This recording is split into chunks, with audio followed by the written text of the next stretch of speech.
ಶಿಡ್ಲಘಟ್ಟದಲ್ಲಿ police reserve ನಗರಸಭೆ ಆಯುಕ್ತರಿಗೆ ಅವಾಚ್ಯ ನಿಂದನೆ ಆರೋಪ. ಕಾಂಗ್ರೆಸ್ ನಾಯಕ ರಾಜುಗೌಡ ವಿರುದ್ಧ 5 ದೂರು. ಸರ್ಕಾರ ಐಎಸ್ಐ ಬಿಐಎಸ್ ಸರ್ಟಿಫೈಡ್ ಅಲ್ಲದ ವಾಟರ್ ಪ್ಯೂರಿಫೈಯರ್ಗಳನ್ನು ನಿಷೇಧಿಸಿದೆ. ಆನ್ಲೈನ್ ಸರ್ಟಿಫೈಡ್ ಅಲ್ಲದ ವಾಟರ್ ಪ್ಯೂರಿಫೈಯರ್ಗಳ ನೀರು ಕುಡಿಯೋದ್ರಿಂದ hormonal imbalance, BP, sugar, infertility, PCOD, cancer ಸಹ ಬರಬಹುದು.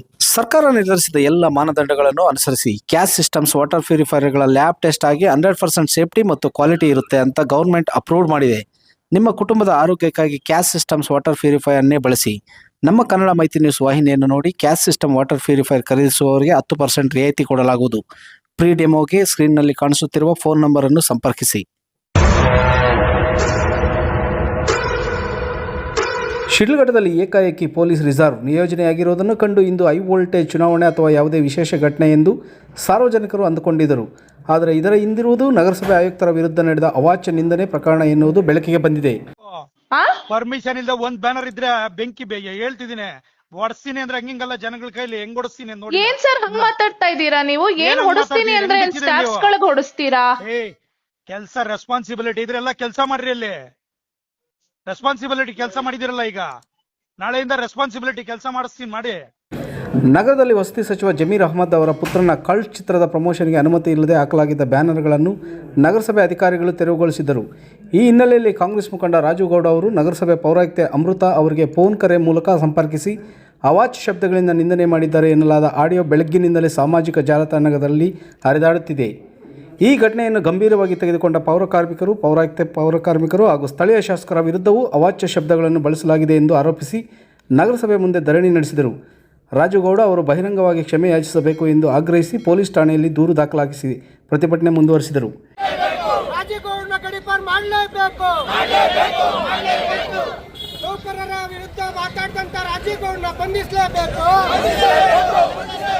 ಈ ಪ್ರಕರಣಕ್ಕೆ ಸಂಬಂಧಿಸಿ ಬಿಜೆಪಿ ಹಾಗೂ ಜೆಡಿಎಸ್ ಪಕ್ಷಗಳು ಪ್ರತ್ಯೇಕವಾಗಿ ಪೊಲೀಸ್ ಇಲಾಖೆಗೆ ದೂರು ಸಲ್ಲಿಸಿದ್ದು, ಒಟ್ಟಾರೆ ರಾಜುಗೌಡ ವಿರುದ್ಧ 5 ದೂರುಗಳು ದಾಖಲಾಗಿರುವುದಾಗಿ ತಿಳಿದು ಬಂದಿದೆ. ಘಟನೆ ಶಿಡ್ಲಘಟ್ಟದಲ್ಲಿ ತೀವ್ರ ಚರ್ಚೆಗೆ ಗ್ರಾಸವಾಗಿದ್ದು, ಯಾವುದೇ ಅಹಿತಕರ ಘಟನೆ ಸಂಭವಿಸದಂತೆ ಮುನ್ನೆಚ್ಚರಿಕೆ ಕ್ರಮವಾಗಿ ಪೊಲೀಸ್ ರಿಸರ್ವ್ ನಿಯೋಜಿಸಲಾಗಿದೆ. ಈ ವಿಷಯದ ಕುರಿತು ಶಾಸಕ BN ರವಿಕುಮಾರ್ ಪ್ರತಿಕ್ರಿಯೆ ನೀಡಿದ್ದು, ಇವತ್ತು ನಮ್ಮ ಶಿಡ್ಲಘಟ್ಟ ವಿಧಾನಸಭಾ ಕ್ಷೇತ್ರದಲ್ಲಿ ಏನು 12ನೇ ತಾರೀಕು ಸಾಯಂಕಾಲ ನಡೆದಂತ ಬ್ಯಾನರ್ ಒಂದು ಘಟನೆ, ಇವತ್ತು ಈ ಕ್ಷೇತ್ರದ 2023 ವಿಧಾನಸಭೆ ಅಭ್ಯರ್ಥಿ ಆದಂತ ರಾಜೀವ್ ಗೌಡರು ಇವತ್ತು ಒಬ್ಬ ಮಹಿಳಾ ಅಧಿಕಾರಿ ಮೇಲೆ ಅವರು ಮಾತಾಡಿರ್ತಕ್ಕಂಥದ್ದು ಫೋನಿನಲ್ಲಿ. ಇವತ್ತು ಇದನ್ನ ಸಂಪೂರ್ಣವಾಗಿ ನಾವು ಖಂಡನೆಯನ್ನ ಮಾಡ್ತಾ ಇದ್ದೀವಿ. ಇವತ್ತು ರಾಜೀವ್ ಗೌಡರು ಈ ಕ್ಷೇತ್ರದ ಒಬ್ಬ ಜನಪ್ರತಿನಿಧಿ ಆಗ್ಬೇಕಂತ ಬಂದಿರೋಂಥ ರಾಜಕಾರಣಿ. ಇವತ್ತು ಈ ದೇಶದ ಮಹಿಳೆಯರ ಬಗ್ಗೆ ಅವ್ರಿಗೆ ಅರಿವು ಇಲ್ದಿರ ಇವತ್ತು ಗೂಂಡಾ ರೀತಿ ಇವತ್ತು ಅವರು ವರ್ತನೆಯನ್ನ ಮಾಡ್ತಾ ಇದ್ದಾರೆ. ಇವತ್ತು ಈ ಒಂದು ಒಟ್ಟಾರೆ ಪ್ರಕರಣ ನಾವು ನೋಡುವಂತ ಸಂದರ್ಭದಲ್ಲಿ ಕಾಂಗ್ರೆಸ್ ಪಕ್ಷ ಇವತ್ತು ಇದು ತಲೆ ತಗ್ಸಕ್ಕಂತ ಕೆಲಸ ಇದು ಈ ಒಂದು ಪ್ರಕರಣ ಅಂತ ನಾನು ಹೇಳಕ್ ಬಯಸ್ತಾ ಇದ್ದೀನಿ.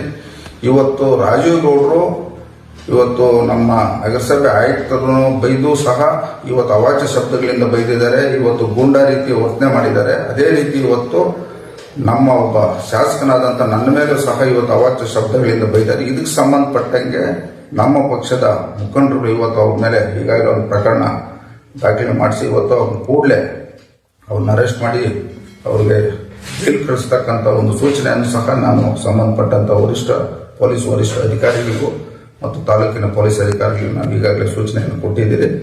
ಈ ಒಂದು ಕ್ಷೇತ್ರದಲ್ಲಿ ಇವತ್ತು ನಾನು ಶಾಸಕನಾಗಿ 32 ತಿಂಗಳಲ್ಲಿ ಇವತ್ತು ಇದುವರೆಗೂ ಒಬ್ಬ ಅಧಿಕಾರಿ ಮೇಲೆ ಸಹ ನಾನು ಯಾವುದೇ ರೀತಿಯಾಗಿ ನಾನು ಅವ್ರ ಮೇಲೆ ದೌರ್ಜನ್ಯವಾಗಿ ಆಗ್ಬೋದು, ಇಲ್ಲ ಅವ್ರನ್ನ ಯಾವುದೇ ರೀತಿಯಾಗಿ ನಾವು ಒಳ್ಳೆ ರೀತಿಯಲ್ಲಿ ಇವತ್ತು ಕೆಲಸ ಮಾಡಿಸ್ತಕ್ಕಂಥದ್ದು ಇವತ್ತು ನಮ್ಮ ಮುಂದೆ ಇರ್ತಕ್ಕಂಥದ್ದು. ಇವತ್ತು ನಾವು ಒಟ್ಟಾರೆ ನೋಡಿದಾಗ ಇವತ್ತು ಈ ಒಂದು ರಾಜೀವ್ ಗೌಡ ಅನ್ನೋ ಇವತ್ತು DK ಶಿವಕುಮಾರ್ ಈ ರಾಜ್ಯದ ಉಪಮುಖ್ಯಮಂತ್ರಿಗಳು ನಮ್ಮ ಪರವಾಗಿದ್ದಾರೆ ಅನ್ನೋ ಒಂದು ದುರಾಂಕಾರದಿಂದ ಇವತ್ತು ಈ ಕ್ಷೇತ್ರದಲ್ಲಿ ಇವತ್ತು ಗೂಂಡಾ ರೀತಿ ಇವತ್ತು ಕೊಲೆ ಬೆದರಿಕೆಗಳಾಗ್ತದೆ ಇವತ್ತು ಹೊರಟಿದ್ದಾರೆ. ಇದಕ್ಕೆಲ್ಲ ಇವತ್ತು ನಾವು ಕಾನೂನು ರೀತಿಯಲ್ಲಿ ಅವ್ರ ಮೇಲೆ ಕ್ರಮ ಜರುಗಿಸ್ತಕ್ಕಂಥದ್ದು. ಮುಂದೆ ಈ ಕ್ಷೇತ್ರದಲ್ಲಿ ಯಾವುದೇ ಒಬ್ಬ ಅಧಿಕಾರಿ ಅವರು ಮಹಿಳೆಯರಾಗಿರ್ಬೋದು, ಇಲ್ಲ ಗಂಡಸರಾಗಿರ್ಬೋದು, ಪುರುಷರಾಗಿರ್ಬೋದು, ಇವ್ರ ಮೇಲೆ ಈ ರೀತಿ ಆದಂತಹ ಸಂದರ್ಭದಲ್ಲಿ ಇದಕ್ಕೆಲ್ಲ ನಾವು ಮುಂದೆ ಕಡಿವಾಣ ಆಗ್ತಕ್ಕಂಥ ಕೆಲಸ ನಾನು ಪ್ರಾಮಾಣಿಕತೆಯಿಂದ ಮಾಡ್ತೀನಿ ಅಂತ ಹೇಳಿ ನಮ್ಮ ಪಕ್ಷದ ಮುಖಂಡರಿಗೆ ಬೆಳಿಗ್ಗೆ 11 ಗಂಟೆಯಲ್ಲಿ ಈ ವಿಚಾರ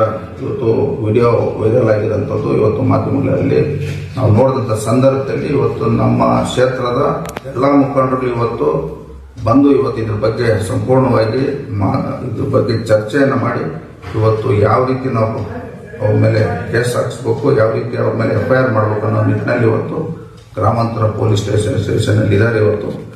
ಇವತ್ತು ನಾವು ಈ ಒಂದು ಪ್ರಕರಣ ಇವತ್ತು ನಮ್ಮ ರಾಜ್ಯದ ಅಧ್ಯಕ್ಷರು ಮತ್ತು ಕೇಂದ್ರ ಸಚಿವರಾದ ಕುಮಾರಣ್ಣವರು ಸಹ ಇದಕ್ಕೆ ಸಂಬಂಧಪಟ್ಟಂತೆ ನಮ್ಮ ಚೀಫ್ ಸೆಕ್ರೆಟರಿ ಅವರ ಹತ್ರ ಮಾತಾಡಿ ಇವ್ರ ಮೇಲೆ ಶಿಸ್ತಿನ ಕ್ರಮ ಜರುಗಿಸಬೇಕು, ಸೂಕ್ತ ಕ್ರಮ ಜರುಗಿಸ್ಬೇಕಂತ ಈಗಾಗಲೇ ಅವರು ನಮ್ಮ ಮುಖ್ಯ ಕಾರ್ಯದರ್ಶಿ ಅವರ ಹತ್ರ ಮಾತಾಡಿದ್ದಾರೆ. ನಾವು ಸಹ ಇವತ್ತು ಈ ಒಂದು ಪ್ರಕರಣವನ್ನು ಸಂಪೂರ್ಣವಾಗಿ ಇವತ್ತು ನಾವು ವಿರೋಧವನ್ನು ಮಾಡ್ತಾ ಇದ್ದೀವಿ. ಈ ಪ್ರಕರಣವನ್ನು ನಮ್ಮ ಪೊಲೀಸ್ ಅಧಿಕಾರಿಗಳು ಇದ್ರ ಬಗ್ಗೆ ಕ್ರಮ ವಹಿಸಬೇಕಂತೇಳಿ ನಾವು ಈಗಾಗಲೇ ಸಂಬಂಧಪಟ್ಟಂತೆ ಎಲ್ಲ ಅಧಿಕಾರಿಗಳು ಸೂಚನೆ ಕೊಟ್ಟಿದ್ದೇವೆ. ಇವತ್ತು ಇಲ್ಲಿ ನಗರಸಭೆಯಲ್ಲಿ ಏನಿವತ್ತು ನಗರಸಭೆ ಆಯುಕ್ತರು ಸಂಬಂಧಪಟ್ಟಂತ ಅಧಿಕಾರಿಗಳು ಇವತ್ತು ಧರಣಿಯನ್ನ ಮಾಡ್ತಾ ಇದ್ದಾರೆ. ಇದು ನಮ್ಮ ಒಂದು ಕ್ಷೇತ್ರದಲ್ಲಿ ಮತ್ತು ಹಲವಾರು ಸುಮಾರು ಒಂದು 65ರಿಂದ 70 ಕ್ಷೇತ್ರದಲ್ಲಿ ಇವತ್ತು ಏಕಕಾಲಕ್ಕೆ ಈ ಒಂದು ಬ್ಯಾನರು, ಈ ಒಂದು ದುರಂಕಾರದ ಮಾತುಗಳನ್ನ ಆಡಿರ್ತಕ್ಕಂಥ ರಾಜುಗೌಡರ ವಿರುದ್ಧವಾಗಿ ಎಲ್ಲಾ ಸ್ಟೇಷನ್ ಅಲ್ಲಿ ಬಿಜೆಪಿ ಜಿಲ್ಲಾಧ್ಯಕ್ಷ ಸಿಕಲ್ ರಾಮಚಂದ್ರಗೌಡ ಕೂಡ ಘಟನೆಗೆ ತೀವ್ರ ಆಕ್ಷೇಪ ವ್ಯಕ್ತಪಡಿಸಿದ್ದಾರೆ. ಹೆಣ್ಮಗಳಿಗೆ ಇವತ್ತು ನಗರಸಭೆ ಏನು ಇರ್ತಕ್ಕಂಥ ಒಂದು ಕಮಿಷನರ್ಗೆ ನಾವು ಒಂದು ಧೈರ್ಯ ತುಂಬಬೇಕು ಇವತ್ತು. ಯಾಕಂದ್ರೆ ಒಬ್ಬ ಹೆಣ್ಮಗಳನ್ನ ಅಷ್ಟೊಂದು ಅವಾಚ್ಯ ಶಬ್ದಗಳನ್ನು ಮಾತಾಡತಕ್ಕಂಥದ್ದು ಖಂಡನೀಯ. ಯಾರೇ ಆಗ್ಲಿ ಹೆಣ್ಮಕ್ಳಿಗೆ ಇವತ್ತು ನಾವು ಧೈರ್ಯ ತುಂಬಿ ಇದಾಗಿರ್ತಕ್ಕಂಥ ಘಟನೆಗೆ ಇವತ್ತು ನಾವು ಕ್ಷಮೆ ಕೇಳಬೇಕಾಗುತ್ತೆ ಶಿಡ್ಲಘಟ್ಟದಿಂದ ಎಲ್ಲರೂ. ಯಾಕಂತ ಹೇಳಿದ್ರೆ ಇಡೀ ರಾಜ್ಯ ಇವತ್ತು ಶಿಡ್ಲಘಟ್ಟೆಯನ್ನು ನೋಡ್ತಾ ಇದೆ. ಇದನ್ನು ಮತ್ತೊಂದು ಬರೀ ಆಗ್ಬಾರ್ದು, ಆಗಿರ್ತಕ್ಕಂಥ ಇವತ್ತು ಮುಗಿಬೇಕು ಅಂತ ಹೇಳಿ ನಾವೆಲ್ಲರೂ ಕೂಡ ಹೋಗಿ ಜೊತೆಲಿ ಹೋಗ್ಬಿಟ್ಟು ಇವತ್ತು ಮಾಡ್ಕೊಂಡ್ ಬರೋಣ. ಕಾಂಗ್ರೆಸ್ ಅಲ್ಲಿ ಏನಿವತ್ತು ಒಂದು ಮಸೂದೆಯನ್ನು ತರಕೊಟ್ರು, ದ್ವೇಷ ಭಾಷಣ ಮಾಡ್ತಕ್ಕಂಥವ್ರಿಗೆ ಶಿಕ್ಷೆ ಆಗ್ಬೇಕು ಅಂತ. ಆದ್ರೆ ಕಾಂಗ್ರೆಸ್ ಅಲ್ಲಿ ಇವತ್ತು ಈ ಭಾಷೆ ಮಾತಾಡ್ತಕ್ಕಂಥವ್ರು ಯಾವ ತರ ಶಿಕ್ಷೆ ಆಗ್ಬೇಕು ಅಂತ ಮಸೂದೆ ತರಬೇಕು, ಇಂಪಾರ್ಟೆಂಟ್ ಇದೆ. ಯಾಕಂತ ಹೇಳಿದ್ರೆ ಈ ಗೂಂಡಾಗಿರಿ ನಡೀತಕ್ಕಂಥದ್ದು ಕಾಂಗ್ರೆಸ್ನ ಏನು ಇವತ್ತಿದೆ ಅದಕ್ಕೊಂದು ಮಸೂದೆ ತರ್ತಕ್ಕಂಥದ್ದು ಮಾಡಲೇಬೇಕು. ಇಲ್ಲ ಅಂತ ಹೇಳಿದ್ರೆ ಇವತ್ತು ಹೆಣ್ಮಕ್ಳಿಗೆ, ಅಧಿಕಾರಿಗಳಿಗೆ, ಇರ್ತಕ್ಕಂಥ ಕಾರ್ಯಕರ್ತರಿಗೆ ಅಧಿಕಾರ ಬಂದಿದ ತಕ್ಷಣ ಗೂಂಡಾಗಿರಿ ಮಾಡ್ತಕ್ಕಂಥದ್ದಕ್ಕೆ ಇದೆಲ್ಲ ಒಂದು ಮಸೂದೆ ತರದೋದ್ರೆ ಇದು ಮುಂದುವರ್ಕೊಂಡು ಹೋಗ್ತದೆ. ಇವತ್ತು ಒಳ್ಳೆ ಎಕ್ಸಾಂಪಲ್ ಆಗಿದೆ. ಅವ್ರೇನು ದ್ವೇಷ ಭಾಷಣ ಅಂತಾರೆ. ಯಾಕಂದ್ರೆ ಕಾಂಗ್ರೆಸ್ ಅವರು ಇವತ್ತು ಕೊಟ್ಟಿರ್ತಕ್ಕಂಥ ಏನು ಅವ್ರ ಭರವಸೆಗಳನ್ನ ಈಡೇರಿಸ್ತಾ ಇಲ್ಲ. 2.5 ವರ್ಷ ಆಯ್ತು, ಇನ್ನೂ 1 ವರ್ಷ 2 ವರ್ಷ ಅಂತ ಹೇಳಿದ್ರೆ ಎಲ್ಲರೂ ಹೋಗಿದ್ದಾರೆ, ಇಡೀ ರಾಜ್ಯ ಕಾಂಗ್ರೆಸ್ ಹೋಗಿತ್ತು. ಅದಕ್ಕೆ ದ್ವೇಷ ಭಾಷಣ ಮಾಡಬಾರ್ದು ಅಂತಕ್ಕಂಥ ಮಸೂದೆ ತರ ಕೊಟ್ಟಿದ್ದಾರೆ. ಯಾಕಂದ್ರೆ ಮುಗಿಸ್ಕೊತೀವಿ ಅಂತ ತೀರ್ಮಾನ ಹೋಗ್ಬಿಟ್ಟಿದೆ. ಹಂಗಾಗಿ ಅದ್ರ ಜೊತೆಗೆ ಇನ್ನೊಂದು ಮಸೂದೆಯನ್ನು ತರಬೇಕು. ಮುಗಿಸ್ಕೋಬಾರ್ದು ಅಂದ್ರೆ ಇದೊಂದು ಮಸೂದೆ ತಗೊಂಡ್ಬರ್ಲಿ. ಈ ಜನರ ಮಧ್ಯದಲ್ಲಿ ಇವತ್ತು ಏನು ಗೂಂಡಾಗಿರಿ ಮಾಡ್ತಕ್ಕಂಥ ಏನು ಭಾಷೆ ಬಳಸ್ತಕ್ಕಂಥ ಇದೆಯಲ್ಲ ಅದಕ್ಕೊಂದು ಮಸೂದೆ ತಗೊಂಡ್ಬರ್ಲಿ. ಅದು ತಗೊಂಡ್ಬಂದ್ರೆ ಇದನ್ನು ತಗೊಂಡ್ಬರ್ಬೇಕು, ಎರಡು ತಗೊಂಡ್ಬರ್ಬೇಕಾದ್ರೆ ಮಾನ ಮರ್ಯಾದೆ ಇದ್ರೆ. ಮಾಜಿ ಸಂಸದ ಮುನಿಸ್ವಾಮಿ ಸಹ ಈ ವರ್ತನೆಯನ್ನು ಖಂಡಿಸಿದ್ದಾರೆ. ನಿನ್ನೆ ಏನು ನಮ್ಮ ನಗರಸಭೆ ಆಯುಕ್ತರ ಮೇಲೆ ಈ ಭಾಗದ ಕಾಂಗ್ರೆಸ್ ಆಕಾಂಕ್ಷಿಯಾದಂಥ ರಾಜುಗೌಡರು ಬ್ಯಾನರ್ ವಿಷಯದಲ್ಲಿ ಏಕಾಏಕಿ ಫೋನ್ ಮಾಡಿ ಅವಾಚ್ಯ ಶಬ್ದಗಳಿಂದ ನಿಂದಿಸಿ ಬೆದರಿಕೆಗಳಾಕಿ ಅವ್ರನ್ನ ದಂಗೆ ಎದ್ದೇಳಿಸ್ತೀರಿ, ಸುಟ್ಟಾಕ್ತೀರಿ ಅಂತ ಹೇಳಿರ್ತಕ್ಕಂಥದ್ದು ಇದನ್ನ ಖಂಡಿಸಿ ಒಂದು ಹೆಣ್ಣು ಮಗಳಿಗೆ ಇವರು ಕೊಡ್ತಾ ಇರ್ತಕ್ಕಂಥ ಏನು ರೆಸ್ಪೆಕ್ಟ್ ಇದೆ ಇದನ್ನೆಲ್ಲ ಖಂಡಿಸಿ ನಾವಿವತ್ತು ಜಿಲ್ಲಾಧ್ಯಕ್ಷರಾದಂಥ ಸಿಕಲ್ ರಾಮಚಂದ್ರಗೌಡರು, ಮಾಜಿ ಶಾಸಕರಾದಂಥ ರಾಜಣ್ಣವರು, ನಮ್ಮ ಸುರೇಂದ್ರ ಗೌಡರು ಎಲ್ಲ ಪಕ್ಷಾತೀತವಾಗಿ ಎಲ್ಲರೂ, ಅದು JDS ಪಕ್ಷದವ್ರು ಇರ್ಬೋದು, ಪೌರ ಕಾರ್ಮಿಕರು ಇರ್ಬೋದು, ಆಯುಕ್ತರು ಇರ್ಬೋದು, ಎಲ್ಲರೂ ಒಟ್ಟಿಗೆ ಸೇರ್ಕೊಂಡು ಇವತ್ತೇನು ನಾವು ಕಂಪ್ಲೇಂಟ್ ಕೊಡ್ತಾ ಇದ್ದೀರಿ, ಕೂಡಲೇ ರಾಜುಗೌಡರ ಮೇಲೆ FIR ಆಗಬೇಕು, ಅವ್ರನ್ನ ಅರೆಸ್ಟ್ ಮಾಡಬೇಕು, ಅವ್ರು ಬಹಿರಂಗವಾಗಿ ಶಿಡ್ಲಘಟ್ಟದಲ್ಲಿ ಬಂದು ಕ್ಷಮಾಯಾಚನೆ ಮಾಡಲೇಬೇಕು. ಅದಕ್ಕೋಸ್ಕರ ಇವತ್ತೇನು ಪೌರ ಕಾರ್ಮಿಕರು ಇವತ್ತು ಕಂಪ್ಲೇಂಟ್ ಅನ್ನು ಕೊಟ್ಟು ಈ ರಾಜುಗೌಡರ ಮೇಲೆ FIR ಮಾಡಿ ಅರೆಸ್ಟ್ ಮಾಡೋವರೆಗೂ ನಾವು ಯಾವುದೇ ರೀತಿಯಾದಂಥ ಕೆಲಸಗಳಲ್ಲಿ ನಾವು ತೊಡ್ಕೊಳ್ಳಲ್ಲ, ನಾವು ಯಾವುದೇ ರೀತಿಯಾದಂಥ ಸ್ವಚ್ಛತಾ ಕಾರ್ಯಕ್ರಮದಲ್ಲಿ ನಾವು ತೊಡ್ಕೊಳ್ಳಲ್ಲ ಅಂತ ಹೇಳ್ಬಿಟ್ಟು ಏನು ಹೇಳಿದ್ದಾರೆ. ಅದಕ್ಕೋಸ್ಕರ ಅವ್ರಿಗೆ ಬೆಂಬಲ ವ್ಯಕ್ತಪಡಿಸಿ ನಾವು ಭಾರತೀಯ ಜನತಾ ಪಾರ್ಟಿ ವತಿಯಿಂದ ಇವತ್ತು ನಾವು NDA ವತಿಯಿಂದ ನಾವು ಕಂಪ್ಲೇಂಟ್ ಅನ್ನು ಕೊಡ್ತಾ ಇದ್ರಿ. ಕೂಡಲೇ ಅವ್ರ ಮೇಲೆ FIR ಮಾಡಬೇಕಂತ ಹೇಳಿ ಠಾಣಾ ಅಧಿಕಾರಿಗಳಾದಂಥ ವೇಣುಗೋಪಾಲ್ ಅವರಲ್ಲಿ ನಾವು ಮನವಿ ಮಾಡ್ಕೊಂತ ಇದ್ದೀವಿ. ಕಾನೂನುಬದ್ಧವಾಗಿ ಅದು ಏನು ಮಾಡಬೇಕು ಅದು ಕೊಟ್ಟಿದ್ದೀವಿ. ಮಿನಿಸ್ಟರ್ ಬಗ್ಗೆ ಮಾತಾಡಿಲ್ವಾ? ಅವ್ರ ಬಗ್ಗೆ ಮಾತಾಡಿದ್ರು. ಘಟನೆ ರಾಜ್ಯ ಮಟ್ಟದ ಸುದ್ದಿಯಾಗಿರುವ ಹಿನ್ನೆಲೆಯಲ್ಲಿ ಮಾಧ್ಯಮಗಳ ಮೂಲಕ ಕ್ಷಮೆ ಯಾಚಿಸಿದರೂ ಸಾಲದು, ಬಹಿರಂಗವಾಗಿ ಸಾರ್ವಜನಿಕ ಕ್ಷಮೆ ಕೇಳಬೇಕು ಎಂಬ ಒತ್ತಾಯ ರಾಜಕೀಯ ಪಕ್ಷಗಳು ಹಾಗೂ ಸಾರ್ವಜನಿಕ ವಲಯದಿಂದ ಕೇಳಿಬರುತ್ತಿದೆ. ವಿಶೇಷ ವರದಿ ಗುರುಮಣಗು ಮೈತ್ರಿ ಲೋಕೇಶ್, ಕನ್ನಡ ಮೈತ್ರಿ ನ್ಯೂಸ್, ಶಿಡ್ಲಘಟ್ಟ.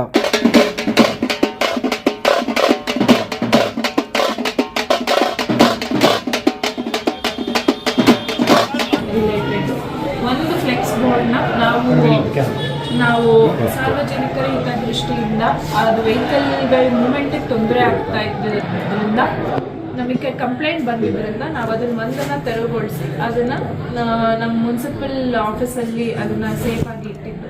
ತದನಂತರ ಅವ್ರ ಮುಖಂಡರುಗಳಿಗೂ ನಾವು ಹೇಳಿದ್ವಿ ಸರ್, ಹಿಂಗೆ ಅದನ್ನೊಂದು ತೆರವುಗೊಳಿಸಿದ್ವಿ ಸರ್, ಪಕ್ಕದಲ್ಲಿ ಬಂದು ಕಟ್ಕೊಡಿ, ಅಲ್ಲಿ ಕಟ್ಟಬೇಡಿ, ಪ್ರಾಬ್ಲಮ್ ಆಗ್ತಾ ಇದೆ ಅಂತ ನಾವು ಹೇಳಿದ್ವಿ. ಅದು ರಿಲೇಟೆಡ್ ಸರ್ಗೂ ಕಾಲ್ ಮಾಡಿ ಹಿಂಗಂತೆಲ್ಲ ಮಾತಾಡಿದ್ವಿ ಸರ್. ಮೇಡಮ್, ಯಾಕೆ ಬ್ಯಾನರ್ ಯಾವತ್ತಾಗಿದೆ ಇನ್ಸಿಡೆಂಟ್? ಇದು ಅವ್ರು ನಮಗೆ ಕಾಲ್ ಮಾಡಿದ್ದು Monday evening. Incident flex banner remove ಮಾಡಿದ್ದು ಮಂಡೇ ಮಾರ್ನಿಂಗ್. ಮೇಡಮ್, ಯಾಕೆ ಮೇಡಮ್ ಅವರು ಆ ಥರ ಮಾತಾಡಿದ್ದು? ಯಾಕೆ? ಹಾಂ ಸರ್, ಅದೇ ಅವರಿಗೆ ಯಾರು ಏನು ಹೇಳಿದ್ರು ಅಂತ ನನಗೆ ಗೊತ್ತಿಲ್ಲ ಸರ್. ಅವರಿಗೆ ಇನ್ಫಾರ್ಮೇಷನ್ ಹೆಂಗೆ ಅದು ಕನ್ವೆ ಆಯಿತು, ಏನಂತ ಕನ್ವೆ ಆಯಿತು ಅಂತ ನನಗೆ ಗೊತ್ತಿಲ್ಲ. I don't know. I try to convey to sir ಅದು ಯಾವುದೇ ಪೊಲಿಟಿಕಲಿ ಮೂವು ಅಥವಾ ಬೇರೆ ಏನು ಕೆಟ್ಟ ಇಂಟೆನ್ಷನ್ ಇಲ್ಲನೂ ಅಲ್ಲ. ಒಂದೇ ಒಂದು ಬ್ಯಾನರ್ನ ಮಾತ್ರ ಪ್ರಾಬ್ಲಮ್ ಆಗ್ತಿದ್ದರಿಂದ ಮಾತ್ರ ತೆಗೆದಿಟ್ಟಿದ್ದೀವಿ ಅಷ್ಟೇ. ಅದನ್ನು ನಾವು ನಿಮ್ಮ ಮುಖಂಡರುಗಳಿಗೂ ತಿಳಿಸಿದ್ವಿ ಅಂತಲೂ ನಾವು ಹೇಳಿದ್ವಿ ಸರ್ ಅವರಿಗೆ. ಪರ್ಮಿಷನ್ ಇತ್ತು ಮೇಡಮ್ ಸರ್, ಅದು ರಿಟರ್ನ್ ಪರ್ಮಿಷನ್ ಇರಲಿಲ್ಲ ಸರ್. ಅವ್ರು ನನಗೆ ರಿಕ್ವೆಸ್ಟ್ ಮಾಡ್ಕೊಂಡಿದ್ರು. ಫಂಕ್ಷನ್ ಇದ್ದಿದ್ದು ಟ್ಯೂಸ್ಡೇ ಇದ್ದಿದ್ದರಿಂದ, ಟೈಮ್ ಕಮ್ಮಿ ಇದ್ದಿದ್ದರಿಂದ ಅಂತ ಬೇಗ ಪ್ರೊಸೆಸ್ ಮಾಡ್ಕೊಳ್ಳಿ ಅಂತ ನಾವು ಅವ್ರಿಗೆ ಹೇಳಿದ್ವಿ. ಸರ್, ಈವ್ನಿಂಗ್ ಇದೆ, ಯಾರು ಸ್ಟಾಫ್ಸ್ಗಳಿಲ್ಲ, ಆಗೋಗಿದೆ 5:30 ಆಗಿತ್ತು, ಸ್ಟಾಫ್ಸ್ಗಳಿಲ್ಲ ಸರ್, ಈಗ ಅದನ್ನು ಪ್ರೊಸೆಸ್ ಮಾಡಲಿಕ್ಕಾಗಲ್ಲ, ನಾನು ಮಂಡೇ ಮಾಡ್ಕೊಡ್ತೀನಿ, ಬಟ್ ನೀವು ಇದನ್ನು ಕಟ್ಟೋದಾದರೆ ಕಟ್ಕೊಳ್ಳಿ ಅಂತ ಹೇಳಿದ್ವಿ ಸರ್ ಅವರಿಗೆ. ನಾವು ಟೈಮ್ ಕಮ್ಮಿ ಇದ್ದಿದ್ದರಿಂದ ಅವರು ರಿಕ್ವೆಸ್ಟ್ ಮಾಡ್ಕೊಟ್ರು. ಸೊ ಕಟ್ಕೊಳ್ಳಿ, ನಾನು ಮಂಡೇ ಅರ್ಲಿ ಮಾರ್ನಿಂಗ್ ಇದನ್ನು ಬಂದು ನಾವು ರಿಕ್ವೆಸ್ಟ್ನ at the earliest we will give you the permission ಅಂತ ನಾವು ರಿಟರ್ನ್ ಪರ್ಮಿಷನ್ ಅಂತ ನಾವು ಹೇಳಿದ್ವಿ ಸರ್. ನಿಮ್ಮ ಕಡೆ ಏನೋ ತಪ್ಪಿತ್ತು ಮೇಡಮ್? ಸರ್, ನಾವು we have done what is there within the legal permits. ಅದು ಪ್ರಾಬ್ಲಮ್ ಆಗ್ತಿದ್ದರಿಂದ ನಾವು ಅದನ್ನ ಒಂದನ್ನು ತೆರವುಗೊಳಿಸ್ಕೊಂಡು ನಾವು ಅವ್ರಿಗೆ ಇನ್ಫಾರ್ಮ್ ಕೂಡ ಮಾಡಿದ್ವಿ ಸರ್. ಈಗ ತೆಗೆದಿಟ್ಟಿದ್ದೀವಿ, ಪಕ್ಕದಲ್ಲಿ ಕಟ್ಕೊಳ್ಳಿ ಅಂತ ನಾವು ಹೇಳಿದ್ವಿ ಸರ್. ಸೇಫ್ ಆಗಿರೋ ಜಾಗದಲ್ಲಿ, ತೊಂದರೆ ಆಗದೆ ಇರೋಂಥ ಜಾಗದಲ್ಲಿ ಕಟ್ಟಿ ನೀವು, ನಮ್ದೇನು ತೊಂದರೆ ಇಲ್ಲ. ಯಾರು ಅದಕ್ಕೆ ಅಬ್ಜೆಕ್ಟ್ ಮಾಡಿರಲಿಲ್ಲ ಸರ್. ಯಾರು ಅದಕ್ಕೆ ಏನು ಅಬ್ಜೆಕ್ಷನ್ ಇರಲಿಲ್ಲ. They were free to tie wherever they wanted, like in a safe position. ಕಟ್ಟೋದಕ್ಕೆ ಅವ್ರಿಗೆ they had all the permission. I mean like madam, ಈಗ ಸರ್ಕಾರಿ ನೀವು ಕರ್ತವ್ಯದಲ್ಲಿದ್ದಿರಿ, ಪೌರಾಯುಕ್ತರಿಗೆ ಈ ರೀತಿ ಕಾಂಗ್ರೆಸ್ ಮುಖಂಡ ಈ ಥರ ಮಾಡೋದು, ಧಮಕಿ ಆಗೋದು ಎಷ್ಟು ಮಾತ್ರ ಸರಿ ಅಂತ? Sir, we didn't expect this from sir. ಈ ಥರ ಮಾತಾಡ್ತಾರೆ ಅಂತ ನಮ್ಗೆ ಅವ್ರ ಮೇಲೆ ಗೌರವ ಇದೆ, ಇವತ್ತಿಗೂ ಇದೆ, ಇತ್ತು ಕೂಡ. ಒಳ್ಳೆಯವರೇನೆ, ಬಟ್ ಈ ಥರ ಯಾಕೆ ಮಾತಾಡಿದ್ರು ಅಂತ, ಅಥವಾ ಅವ್ರು ಯಾರು ರಾಂಗ್ ಆಗಿ ಕನ್ವೆ ಮಾಡಿರ್ಬೋದು ಸರ್ಗೆ ಮೆಸೇಜ್ನ. ನನಗೂ ಕೇಳಿದೆ, ಸರ್ ನೀವು ಯಾಕೆ ಹಿಂಗೆ ಮಾತಾಡ್ತಿದ್ದೀರಿ ನನಗೆ ಗೊತ್ತಾಗ್ತಿಲ್ಲ, ಬಟ್ ನಮ್ಮದು ಬೇರೆ ಏನೂ ಇಂಟೆನ್ಷನ್ ಇಲ್ಲ ಸರ್ ಅಂತ ನನಗೆ ಅನ್ಸುತ್ತೆ. It was wrongly conveyed to sir. Yeah madam, ದೂರ ಏನೋ ಕೊಟ್ಟಿದ್ದಾರೆ ಇದ್ರ ಬಗ್ಗೆ? ಏನಾದರೂ ಇಲ್ಲ ಸರ್, ದೂರ ಕೊಟ್ಟಿಲ್ಲ ಸರ್. ಮೇಲಧಿಕಾರಿಗಳ ಗಮನಕ್ಕೆ ಏನಾದರೂ? ಹೌದು, ನಾನು DC ಸರ್ಗೆ PD ಸರ್ ಗಮನಕ್ಕೆ ತಂದಿದ್ದೀನಿ ಸರ್. ಮೇಡಮ್, ಪೌರಕರ್ಮಿಗಳು ಏನು ಪ್ರೊಟೆಸ್ಟ್ ಮಾಡ್ತಿದ್ರು ಸರ್? ಅದು ಆ್ಯಕ್ಚುಲಿ ಅದನ್ನು ಬಿಚ್ಚಿದ್ದೆ ಅವರು ಸರ್. ಅವರು ನಮ್ಮ ಹೆಲ್ತ್ ಇನ್ಸ್ಪೆಕ್ಟರ್ ಇಬ್ಬರು ಬಿಚ್ಚಿದ್ರು ಸರ್. ಸೊ ಅವರು ಯಾರದು ಹಾಗೆ ಸುಳ್ಳೆ ಮಕ್ಕಳು ಅಂತೆಲ್ಲ ಬೈದಿದ್ದರಿಂದ ಅದು ಅವರು definitely it has hurted their sentiment. ಇವರು ಕೂಡ ಪೌರಕಾರ್ಮಿಕರು ಕೂಡ ಬೈದಿದ್ದಾರೆ. ಅವರು ಪೌರಕಾರ್ಮಿಕರನ್ನ ಸ್ಪೆಸಿಫಿಕ್ ಆಗಿ ಬೈದಿಲ್ಲ, ಬಟ್ ಅದನ್ನ ಬಿಚ್ಚಿದ್ದೆ ಅವರು ಸರ್. ಅಲ್ಲಿ ಹೆಲ್ತ್ ಇನ್ಸ್ಪೆಕ್ಟರ್ ಅದನ್ನ ಪೌರಕಾರ್ಮಿಕರು ಬಿಚ್ಚಿದ್ದೆ ಅವರು, ಫ್ಲೆಕ್ಸ್ ಬೋರ್ಡ್ನ ತೆಗೆದಿದ್ದೆ ಅವರು. ಬಟ್ ಪರ್ಟಿಕ್ಯುಲರ್ ನಿಮ್ಮನ್ನ ಟಾರ್ಗೆಟ್ ಮಾಡಿ ಮಾತಾಡಿದ್ದಾರೆ ಅಂತ ಅಲ್ವಾ? ನಂಗೆ ಗೊತ್ತಿಲ್ಲ ಸರ್, ಅದು ಅದರಲ್ಲಿ ಹಾಗೆ ಬರ್ತಾ ಇದೆ. ಯಾ ಮೇಡಮ್, ಎಷ್ಟು ನಿಮಿಷ ಕಾಲ್ ಮಾತಾಡೋದು ಮೇಡಮ್ ನಿಮಗೆ? ಸರ್, ಅದು ಫಸ್ಟ್ ಕಾಲ್ ಒಂದು 2 to 3 minutes ಆಯಿತು ಸರ್. ನಾನು ಅದು ಯಾಕೋ ತುಂಬ ವಿಪರೀತಕ್ಕೆ ಹೋಗ್ತಾ ಇದೆ, it is getting heated conversation ಅಂತ ನಾನು ಕಾಲ್ ಕಟ್ ಮಾಡಿಬಿಟ್ಟೆ ಸರ್. ಫಸ್ಟು ಇದಿಷ್ಟು ಮುಂದುವರ್ಸ್ಕೊಳ್ಳೋದು ಬೇಡ, ಅತಿರೇಕಕ್ಕೆ ಹೋಗೋದು ಬೇಡ, ಇಲ್ಲೇ ಆಗಲಿ ಅಂತ ಅಂದ್ಬಿಟ್ಟು ನಾನು ಕಾಲ್ ಕಟ್ ಮಾಡಿಬಿಟ್ಟೆ, just to avoid a heated conversation. But ಅವ್ರು ಮತ್ತೆ ಮಾಡಿದ್ರು, ಯಾಕೆ ಕಾಲ್ ಕಟ್ ಮಾಡ್ತಾ ಇದ್ದೀವಿ ಅಂತ ಹೇಳಿದ್ರು. I tried my best to stay calm. ಮತ್ತೆ ಈಗ ಏನಾದರೂ ಕಾಲ್ ಬ್ಯಾಕ್ ಮಾಡಿದ್ರು ಮೇಡಮ್? ಏನು ಅಂತ ಇಲ್ಲ ಸರ್. Thank you.